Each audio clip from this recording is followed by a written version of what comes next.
Welcome to another episode of our personal empowerment audio program, Finding Yourself in Paradise. Hi, I'm Michael Benner. And I'm Steve Snyder. And our program today is on defensiveness, where we get so scared our ego lashes out and pushes people away. The thing about defensiveness is that you lose the opportunity, you lose your power to be influenced or influential. No, I didn't. That was you that said it. Isn't it easy to slide into? You know, it's part of the absolutism, I think. That certainly goes with it. This trend, I started noticing it 20 or 30 years ago. Maybe it's because I was doing those radio talk shows. The belief that any difference is an opposite, that there's only two ways anything can be. And I called it either-or thinking. Sometimes I referred to it as dualism. Now it's called binary thinking. And there are people that'll defend it, seemingly intelligent people that will argue, hey, things really are absolute. Ultimately, everything can be boiled down to an everything or nothing kind of a position. And I think this personal defensiveness fits right into that paradigm, that belief that don't confuse me with any variation or permutation. I don't want to know about any compromise or like the middle is some conciliatory, weak place to be, right? Well, the truth is in the middle. The truth is relative. If it weren't, then one of these absolutists could tell me, well, at what point does slow become fast? And when does big become small, and are there really jumbo shrimp? Right? I think they're called prawns, actually, okay. the real name. So we have this way of moving into this binary black or white, either-or mentality, and it's natural to do that when we're stressed, when we're endangered. Because, you know, when we get endangered, what happens is we got to make very fast decisions. You know, is it slam on the brakes or is it turn the wheel? Is it friend or foe? Is it right or wrong? So the more stressed, the more endangered we feel, the more we need to move into this black or white, either or mentality where there's no time to look at the rainbow of possibilities between the black and the white. It's make a very fast decision. And this leads to the experience of people making bad decisions and careless mistakes. Really, the definition of stupidity from stupefied, deer in headlights kind of thing is we get so stressed out that we move into this black or white, right or wrong, either or mentality, and we make these bad decisions and careless mistakes, which really wrecks it for all the rest of us. That deer in the headlights, it's fight or flight or freeze or faint. It's really got four options, and that freeze or faint position is being pulled in both directions, right? It's like, wait a minute, there's advantages to going this way, but there's a downside, and let's look at the opposite. Well, I can feel an appeal here, but there's a downside, and you're just frozen. You don't know what to do. Well, I think you have an excellent point, and so this kind of thinking is a survival kind of reaction to danger or the appearance of danger. But we can agree this is certainly not a place for us to be making critical decisions in our lives if we do have the time, if it's just confusion and anxiety that's stressing us out and not immediate danger.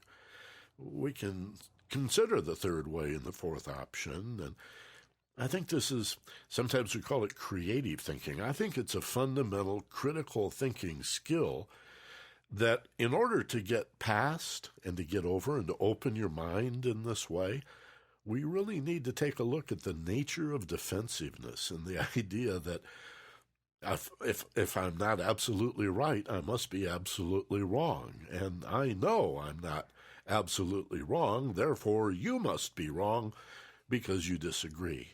Now, the fact that we may agree on 98% and only disagree in this one little area, we seem to forget that when we get all defensive and worked up.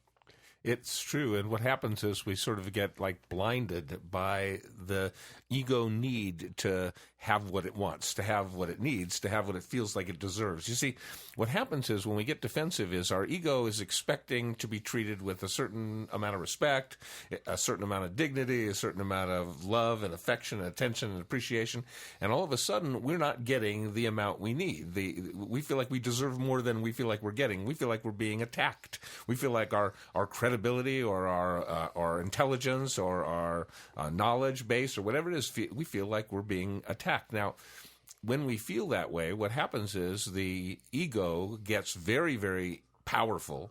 The higher self, the part of you that's intuition, that quiet little voice is just so far in the background you can't even hear it, because the ego just rears up and says, you're attacking me. Now, it lashes back with different methodologies, sometimes getting hyper-logical and just totally unfeeling, just hyper-logical. Sometimes it uses rationalization. Sometimes it uses, like, well, you did this before, lumping on old history kind of thing. But what happens is, it's a way of the mind going, no, don't say those things to me. Stop, you're hurting me. Stop, you're hurting me.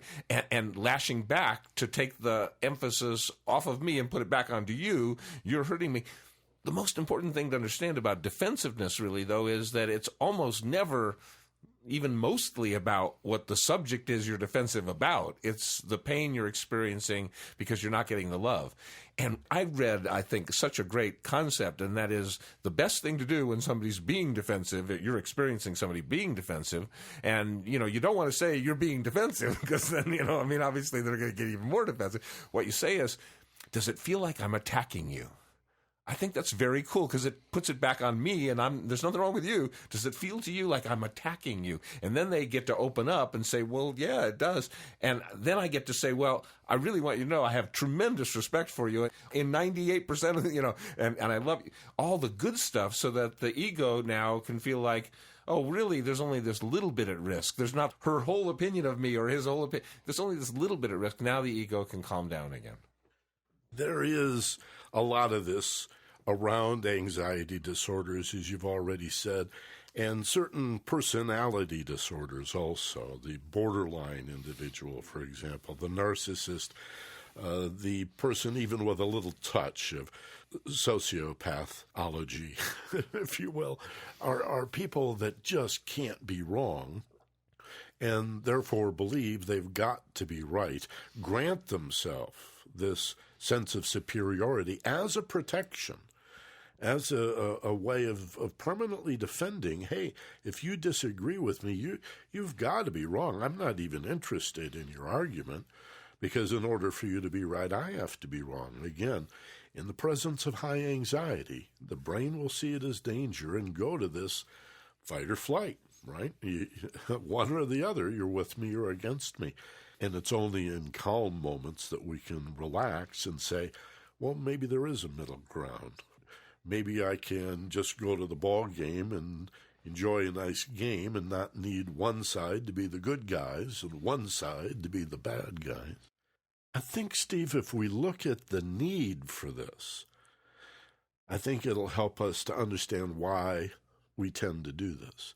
And maybe we can even talk about how you and I as individuals discovered in our own lives the nature of this built-in defensiveness, and how, as you desire to grow yourself to be a little more mature, you come to a place in your life where you decide, ideally, I don't want to do this anymore.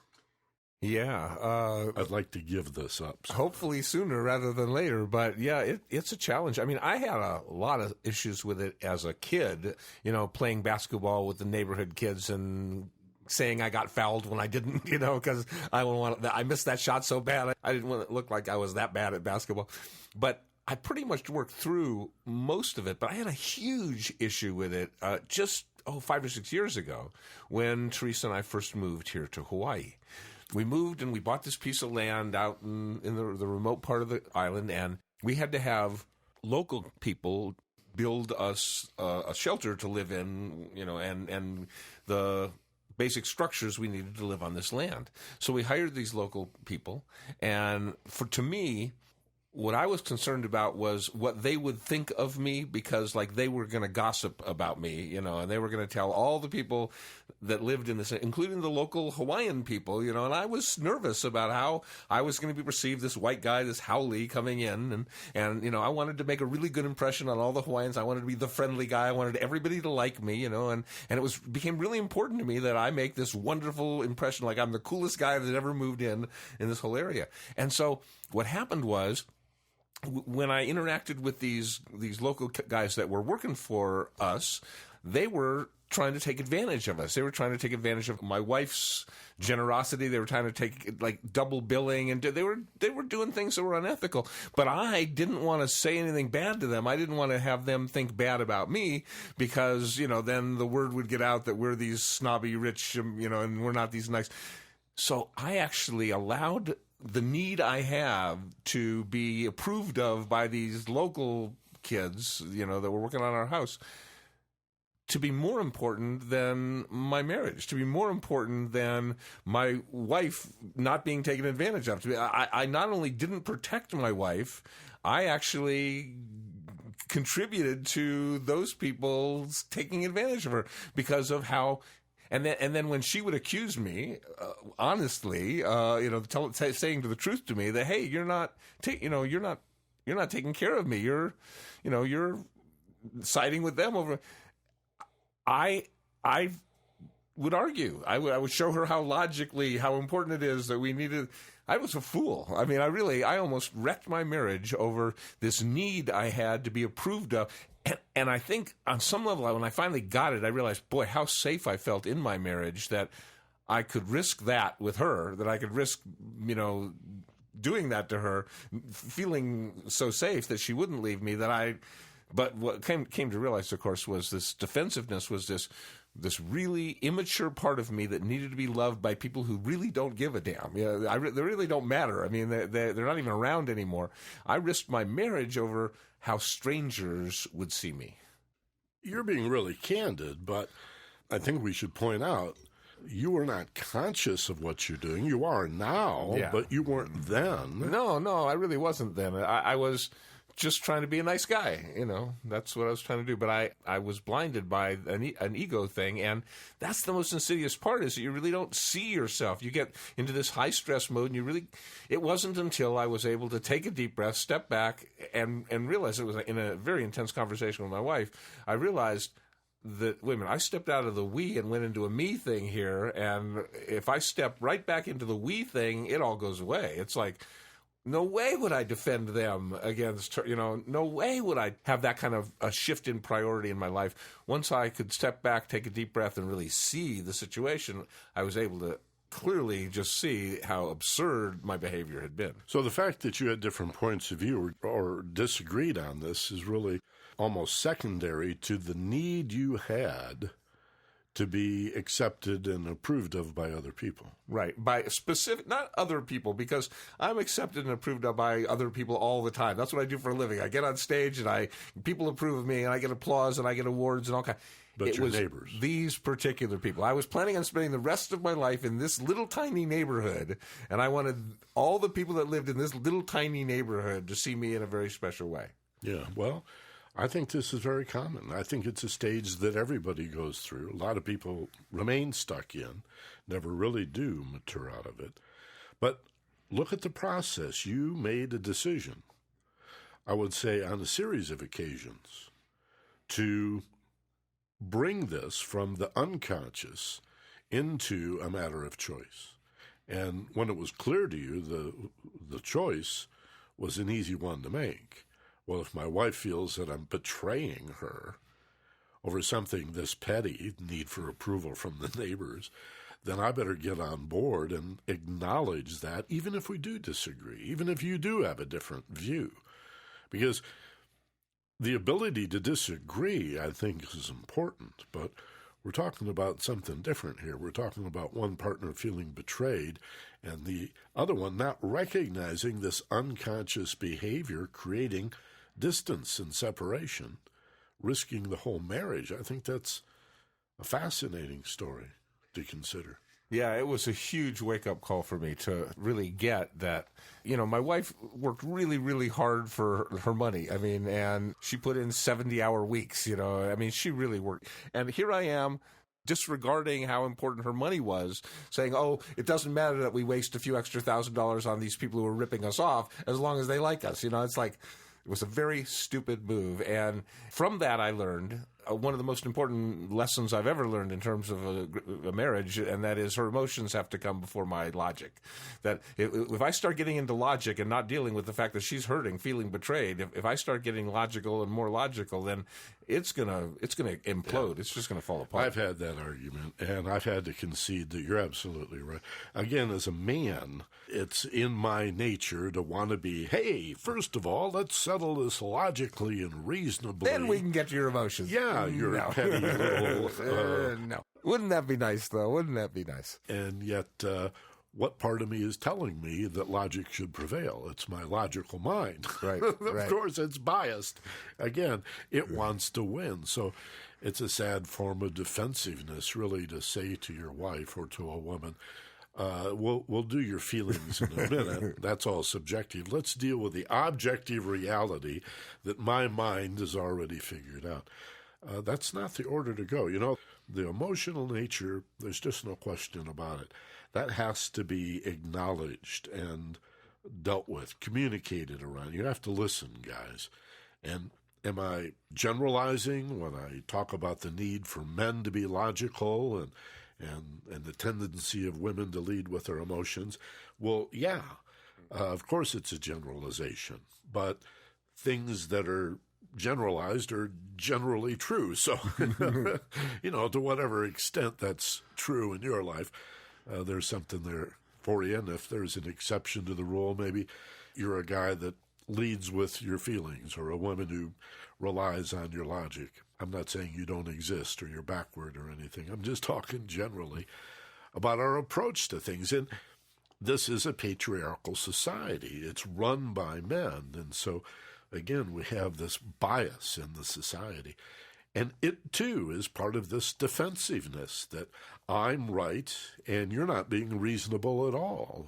So, men don't understand how women can feel dismissed and discounted when their feelings aren't addressed, as if they're petty.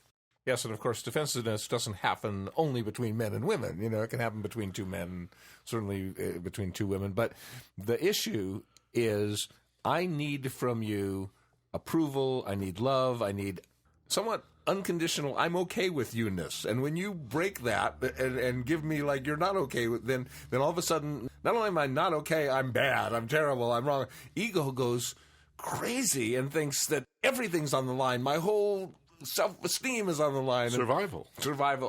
Literally survival of my ego, survival of my way I look at myself is on the line here. So it's going to attack back. The secret, I think, and we've talked about this in so many different contexts, the secret to mindful meditation is not how long you can stay there, but how quickly you can come back. The secret to accelerated learning is not how long your attention span is, but when you go, how quickly you can come back. The secret to defensiveness is not to never be defensive. It's how quickly can you come back. Like when you make one defensive statement of some sort and you can catch yourself, as you think it or as you say it, and you can step back and go, whoa, where did that come from? If you can wake up and cause any defensive gestures, any defensive statements that you make to wake you up, bring yourself back to consciousness, then maybe you haven't totally mastered it, but you don't really get into the place where you really get in trouble. Ego's going to have its say. It's like it's a startle response. Sometimes you just blurt something out before you really have a chance to think. You get so scared, you get so upset. It's just, does that lead to the next and to the next and to the next? Because negativity spirals. We did a whole show on how, a negative emotion spiral. And as soon as you have that first response, it takes you to a deeper, worse one and a deeper, worse one, and it really spirals. So if you can catch yourself in that early response, that's the secret, I think, to be able to feel the feeling of defensiveness and even before you blurt or just after you blurt, pull yourself back, take a look at it from a higher perspective, and then choose to realize that I'm really not in danger here. We're just looking at things in different ways. Yeah, bring yourself back to what? To being conscious. Yeah, because who's being defensive and what am I defending? You know? Who are you defending? Yeah, right. Who are you defending? You're defending a self that most people not only do not understand, but aren't even interested in understanding. You and I have been in the field of self-help, self-improvement, personal development, human potential, whatever you want to call this, both of us for more than 3 decades, and we know that it's an exceptional woman or man that really wants to understand themselves. By the way, I heard a great Sufi quote. I read it and put it in our newsletter this past week. It's an old proverb. I looked for God and found only myself. So I looked for myself and I found only God. Nice. Right. That's nice. And we talked in the webinar this past week about the connection of Islamic mysticism or Sufism to the Greeks. Well, you know, you could say that personal development started with Plato. He's the guy that said the soul shares the ground of a God, right? This is 500 years before Jesus, 1,000 years before Muhammad, 800 years after Moses. Yeah, I was going to say, I'd go with Moses as the first, but yeah, all right. I don't know how much Moses actually talked about the soul, though. Nevertheless, it's a fascinating idea, the logos, as the Greeks call it. And the idea that the soul, that there's a middle ground between God and man. This middle ground is still the greatest heresy as far as the Catholic Church and most Protestants go. The idea of the overshadowing soul, that the soul stands above you and we're an emanation of that soul.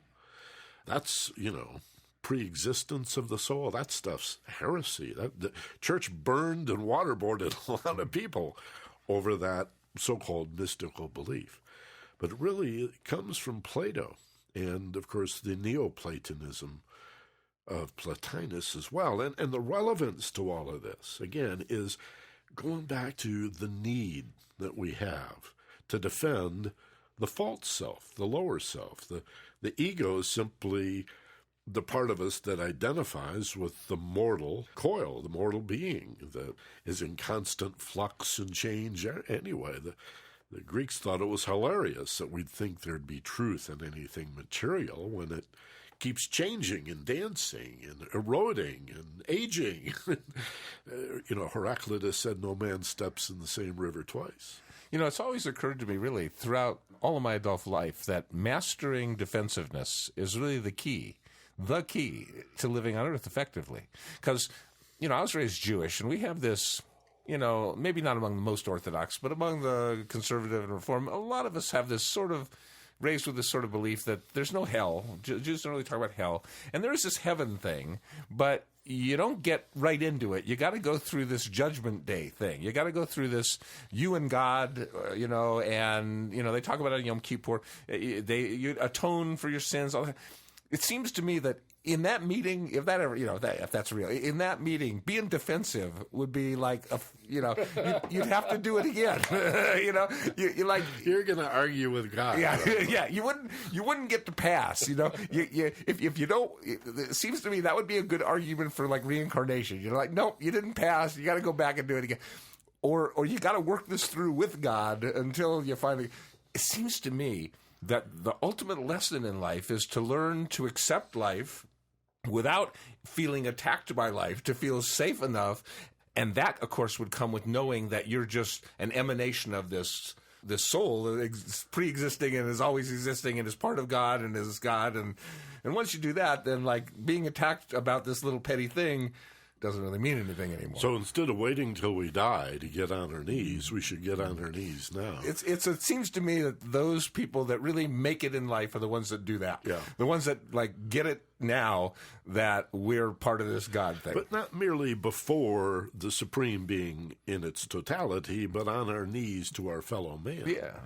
To our wives, to our husbands, to nature for giving us the food and the air and the water, for the opportunity to see, to breathe, to exist, to be sentient, to reflect. I mean, That's such a powerful point. I mean, with all that gratitude, where's the room for defensiveness?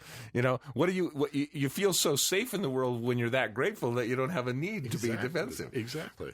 You have no ground to argue from. You have nothing to complain about. Right. People want miracles. They say, give me a sign. What about this breath? And your ability to see and hear and feel is not miraculous enough for you, that we take life for granted and have these constant needs. Again, the need that you revealed here in defensiveness, to be appreciated, to be loved, to be cared about, to be respected.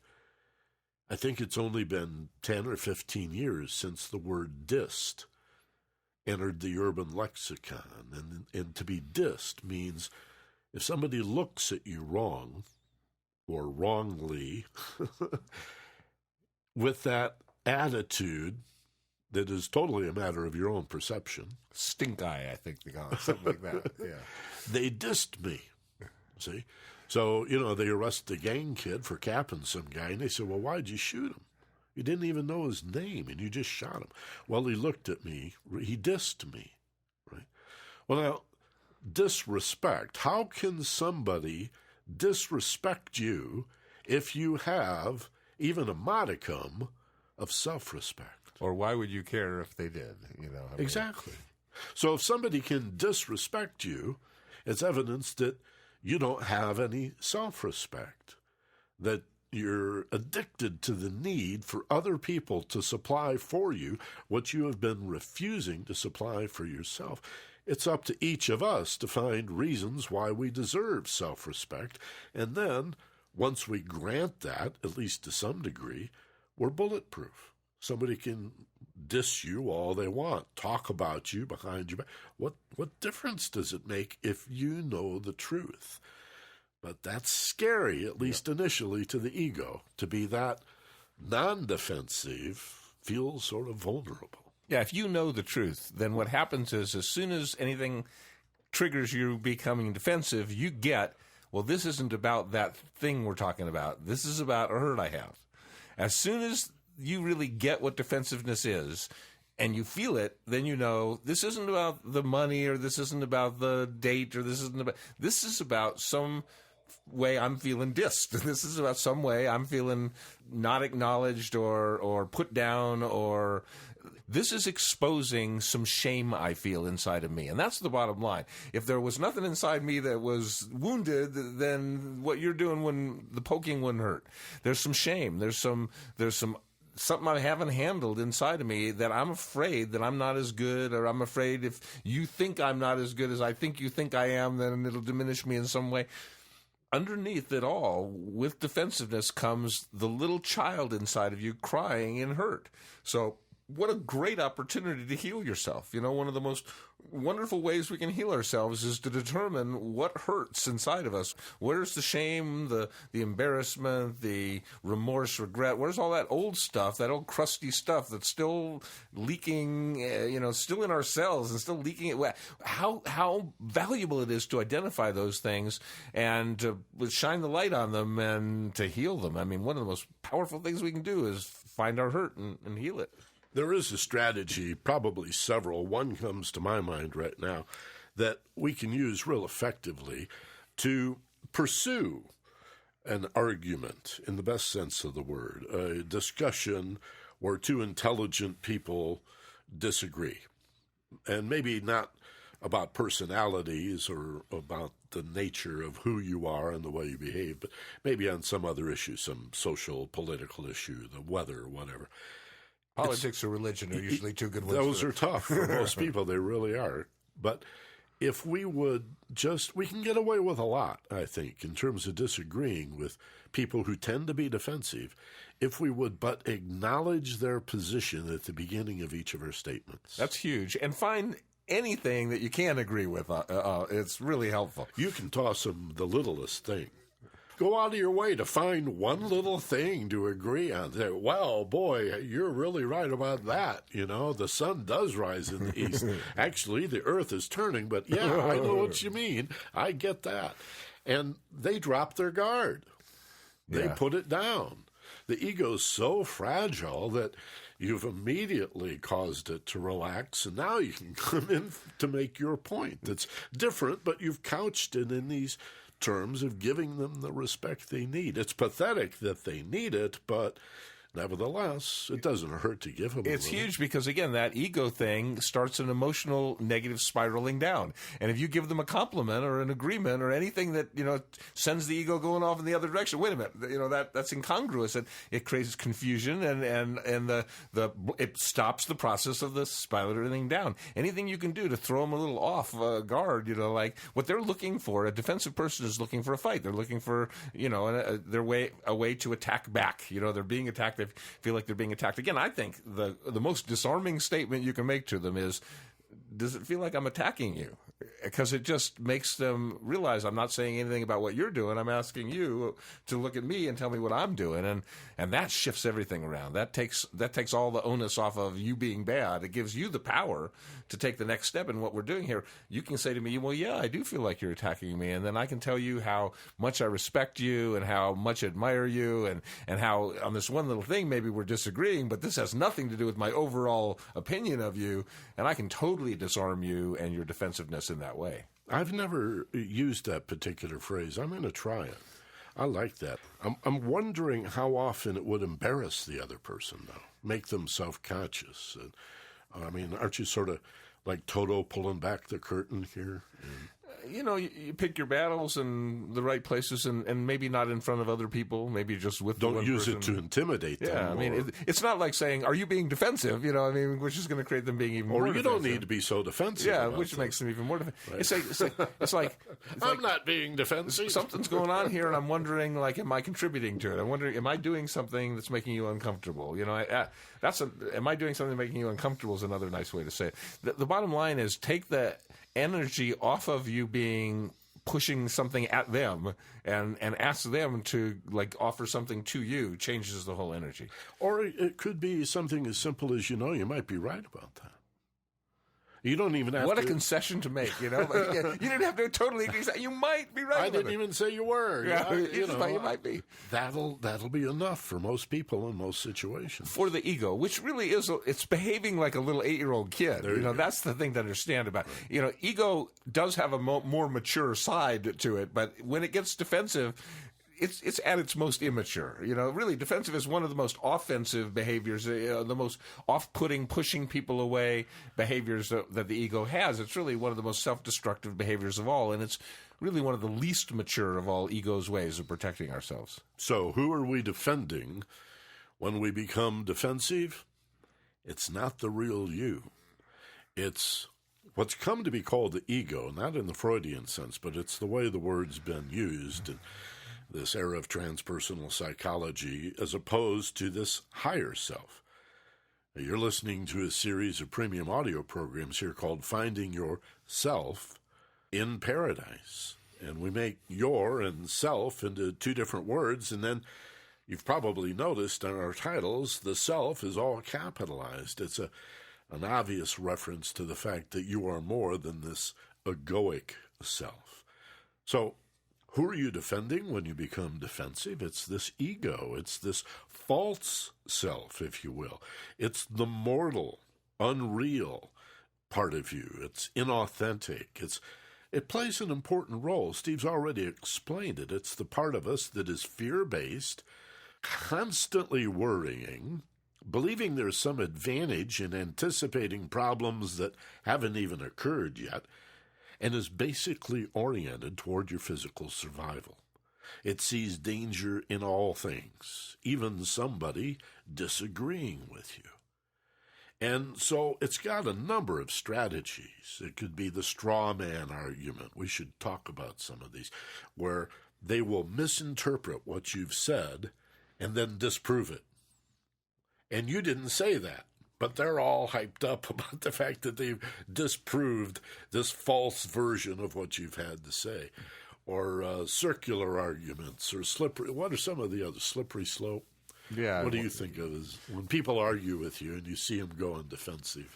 They go off into, I think, the hyper-logical thing, where what I'm feeling means nothing to them. It's just they move into this rationalization, like trying to prove it exists because of other things that exist that really may or may not have any. They build a case. They build a case. You know, it's like, I guess Mark Twain said, humans are not rational creatures; they're rationalizing creatures. You know, and so they try and prove they're right without really necessarily any logical, rational proof, but it looks logical, or it seems to make sense. Building toward that Perry Mason moment when and suddenly it's so patently clear that you're right and they're wrong. And those moments are few and far between. And it also brings up the question of, if you win, what have you won? Or if you made somebody feel like a loser, how does that benefit you? I mean, again, when you get defensive, you give up the power to be influenced and to be influential. That's two very powerful things. The power to be influenced, as soon as you're like in that defensive mode, like the need to be right mode, you can't learn anything. Your cup is absolutely full. There's no room for learning anything. It's the exact opposite of beginner's mind. You know, it's like totally, you feel like you know it all. John Wooden said it's what you learn after you know it all that really matters. Yeah.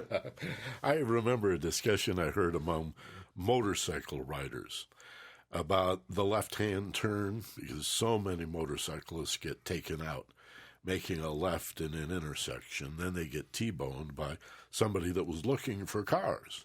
Well, somebody in this discussion talked about the fact that they had the right of way and they had the right to make this turn. And another guy piped up and said, yeah, well, the problem in that situation with being right is that you're dead right.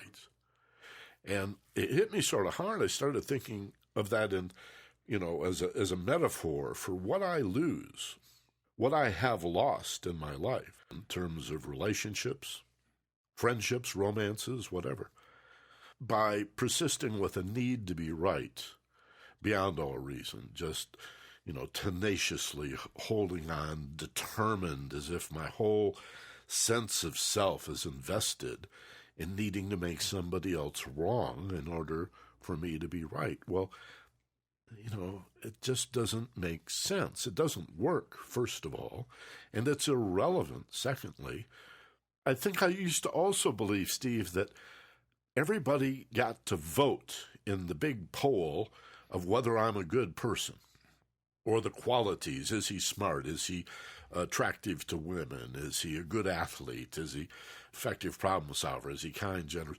I think I believed for much of my life that everybody got a vote in that except me. I was the only one that didn't get any say on my level of self-respect because I was biased.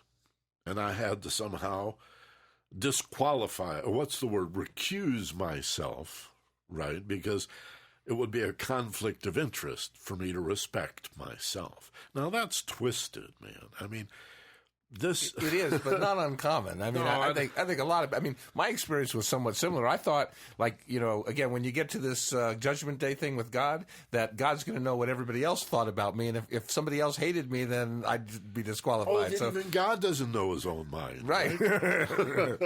So, the whole idea of living on earth is to make sure that everybody likes me and that nobody doesn't like me, so that it's really impossible to live your life outside in like that. I mean, you really have to, at some point, get that all this being defensive, all this needing to be right thing pushes everybody away. It makes you sad and lonely and kind of pathetic, when you're in this needing to be right place.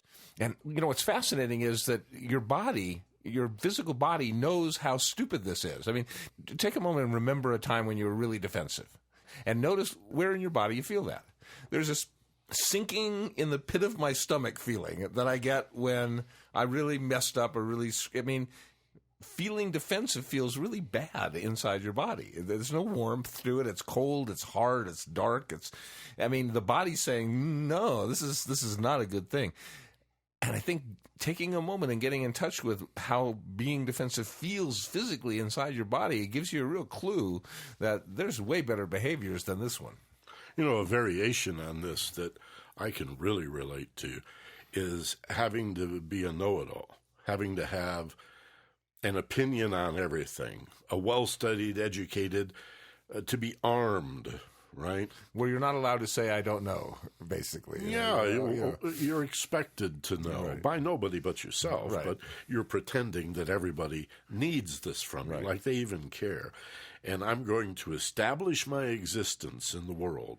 I'm going to have an impact in the world by having this well-studied, correct answer that I'm standing on the verge of proving. Anytime I need to prove it, I got 15 arguments for you about why this is so. And little by little, again, through a deliberate attempt to become more conscious or more mature or make better choices, I learned just to shut up. And then, after learning to shut up, I learned to listen. And then after learning to shut up and learning to listen, I learned to ask questions.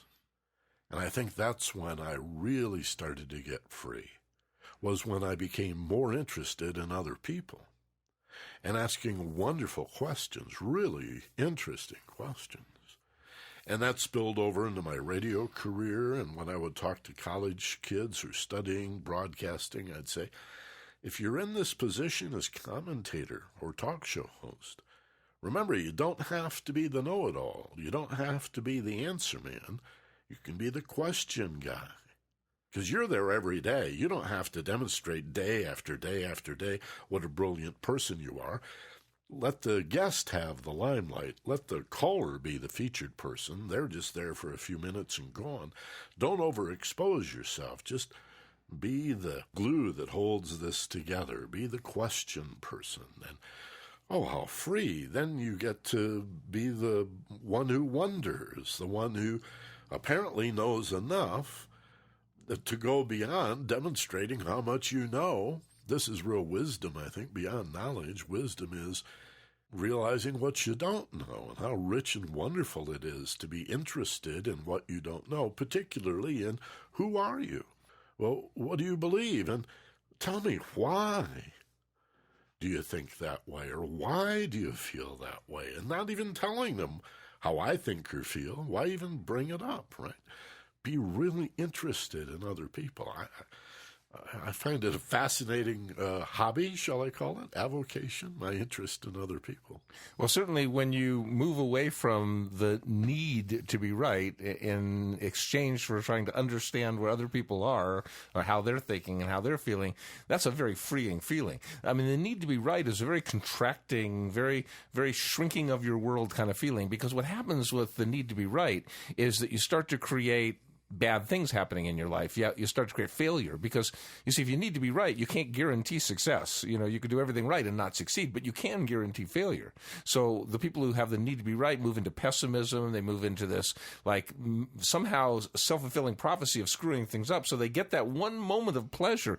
You see, need to be right people do get that one moment of pleasure, the I told you so moment, the see I was right, the see I knew it wouldn't work. They live for that. I mean, they live for that moment because they don't have much fun on the way. I mean, people who are pessimists, people who are unhappy, basically unhappy people, have a terrible time on the way to finding out that they're right, whereas optimists have a wonderful time on the way to finding out if they're right. But the need to be right causes us to have to fail. Because if you need to be right and you cannot guarantee success, the only thing you can guarantee is failure. Let's do an audio journey and install some of this. Why don't you find a comfortable position? Sitting is great. You can lay down if you're not too tired. Otherwise, get comfortable, sit straight. You know, laying down with like one elbow propped up and sort of one hand in the air. That's a good anything that's not a sleep position. Just a little uncomfortable. A little less than totally comfortable, yeah. That's a very good tip. And the other thing I was going to say is when we say sit up, we don't mean rigid. Erect is not rigid. It can be well balanced, you see.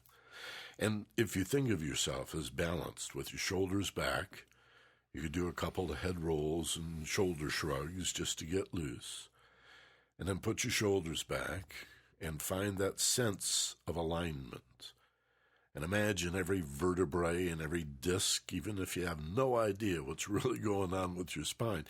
Just imagine vertebrae and disc lining up perfectly. Just as you breathe and feel relaxation in your body, imagine this alignment, this path of least resistance, and open yourself to a letting go, a release of tension.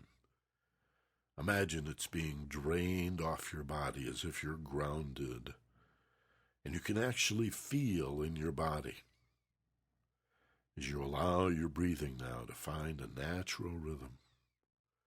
Feel the release, feel muscles unwinding, relaxing. Unwinding, relaxing, as you're finding this so untaxing, and your mind seems to find its way to this place that feels so nice, this place we call paradise. And you find yourself here. And you find your mind is clear, and that you've left behind your fear. You're safe, you're free to just simply be who you are here in paradise. And from this higher perspective, this more narrow awake kind of place, where you are not your thoughts, nor your feelings, nor in any particular place in space, but you're above it all, watching, witnessing, perceiving what happens in you from this higher perspective, from this 1,000-foot view. So in this place of watching, observing you, remember a time when you got defensive. Remember a time or two, and get clear on the fear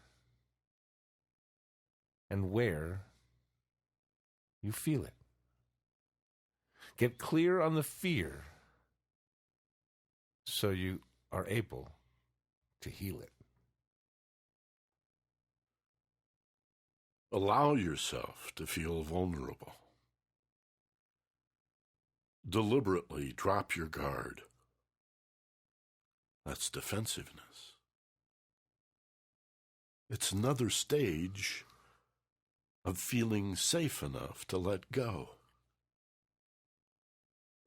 And from this vulnerable position, imagine someone disagreeing with you in a way that maybe does cause you to feel attacked or insulted, if not assaulted. And take the hit. It's not going to kill you. And it gives you the opportunity to lift yourself from unconsciousness into conscious awareness and to make better choices. And so now, imagine yourself, instead of reacting defensively, having the disposition or orientation to say out loud, you may be right about that. You could acknowledge some little point that they made and actually agree with that. Let them have it. Consider that you don't really need to set them straight, to educate them or correct them. That's really not your job, is it? Nobody's paying you to do that. This is not a willing student. So consider that in the past, the only reason you did it was out of fear that you aren't good enough. It's not that you know you're inadequate. You may just not know what's so good about you.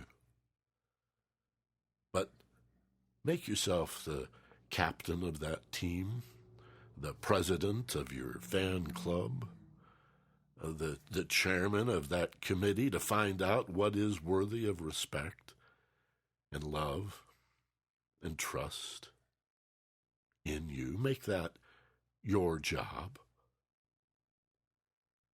You know, some people put themselves first and then behave in selfish ways. That's a big fear many of us have. But the most philanthropic and charitable people also put themselves first if they are to be healthy. Like the air mask on the airplane. You've heard us use this example before. They have to tell us every time we get on an airplane because it's not in our nature. We need to be reminded, if the air mask drops, you better put yours on first. Make sure it's working, and then help other people, right? Self-esteem is not a job you can delegate. And if you knew the truth, there'd be no need to defend. You can smile and nod, and even with someone you disagree with, someone you know in your heart is absolutely wrong about you or some other objective issue, you could just smile and nod and say, might be so. You might be right. See yourself doing that. Feel how that would feel. And maybe even now commit yourself to remembering to do this the next time you're in this situation. Smile and nod and say, yeah, you may be right about that. And you can let go of your defensiveness because you know that you will find all the love that you need for yourself inside your very own mind. And you'll realize, as Dr. Seuss said, those that mind don't matter, and those that matter don't mind. So recognize what really matters most. And that is, you don't need to brag or boast or be right or push or argue or fight. All you need to know is that you love yourself and that you're all right. You know that you're all right, then no one can push you off of that place, even if they plan to try. Inside your mind, you know that I am safe. Then you will be. And defensiveness can become just a memory. You don't need to be all right to be all right. The kids are all right. They're not always correct, but they're all right. So are you. Take a risk that you might be seen as confident. Take a risk that somebody might be confused and think of you as somehow immodest. Take a risk. Because the more you know the truth about yourself, the smaller your ego will be. And you will find yourself, your true self, your spiritual nature, your better angels, in paradise, in safety, in peace, in relaxation. Affirm and confirm that awareness now. Reorient yourself to the sound of our voices. Think about what you'll see in the room that surrounds you now, in a moment when you open your eyes. Inhaling, fill your lungs. Hold for just a moment as you peak. And now exhale and open your eyes wide awake and alert. Back in the room, feeling fine, better than before. So the secret's not to never experience defensiveness again. It's how fast can you become aware of it and how quick can you bring yourself back. So notice those earliest warning signs, that pit of the stomach, that statement you make, that blur. And it's not too late at that point to like stop and say, oh, wait a minute, let me think about this for a moment, or something that ask a question, do something to stop that negative spiraling of I feel afraid, I feel attacked. Get out of that as quickly as you can. So thanks for listening. Be sure and use that send one to a friend gadget. We mention this pretty much at the end of every show, and yet it's such a wonderful option that you can spread the good news. You can share this information. You can forward these programs that you're paying 99 cents as a donation to sustain as many times as you'd like, as often as you wish, to as many other people as you think will benefit from it.